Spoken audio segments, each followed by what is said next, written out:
చిరంజీవి తన 150 సినిమాగా ఓ తమిళ రీమేక్ ను ఎంచుకోవడం పట్ల ఓ రకమైన నిరాశ వ్యక్తం చేశాడు రచయిత చిన్ని కృష్ణ. చిరు 150 కోసం తనను కథ అడిగారని, అయితే తాను రాసిన కథను కాదని కత్తి రీమేక్ ను చిరు ఎంచుకున్నాడని చిన్ని కృష్ణ అన్నారు.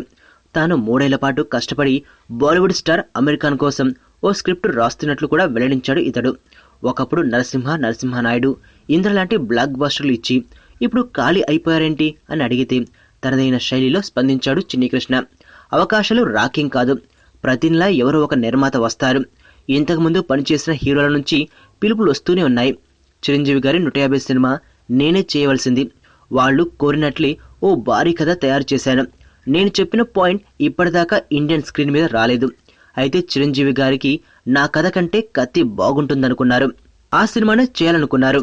ఇక గత కొన్నాళ్లుగా నేనేమీ ఖాళీగా లేను. అమీర్ ఖాన్ గారితో చేయాలన్నది నా జీవితాశయం. జీనియస్ తర్వాత ఆయన కోసం స్క్రిప్ట్ రాయడం మొదలుపెడితే 3 ఏళ్లు పట్టింది. గత ఏడాదే పని పూర్తయింది. హిందీ వాళ్లతో డైలాగులు కూడా రాయించాను.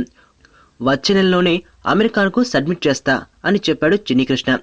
ఇంతకీ వచ్చే ఏడాది సంక్రాంతికి చిరంజీవి బాలయ్య మధ్య పోటీ జరుగుతోంది కదా, దాని గురించి మీ అభిప్రాయం ఏంటి అని అడిగితే చిరంజీవి గారు చేస్తున్నది రీమేక్, ఆల్మోస్ట్ జిరాక్స్ కాపీ లాంటిది.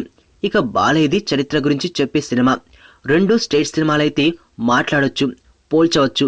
కాబట్టి దీని గురించి చెప్పేదేమీ లేదు అన్నాడు చిన్ని కృష్ణ. బలవంతుడు బలహీనుండి భయపెట్టి బతకడం ఆనవాయితీ.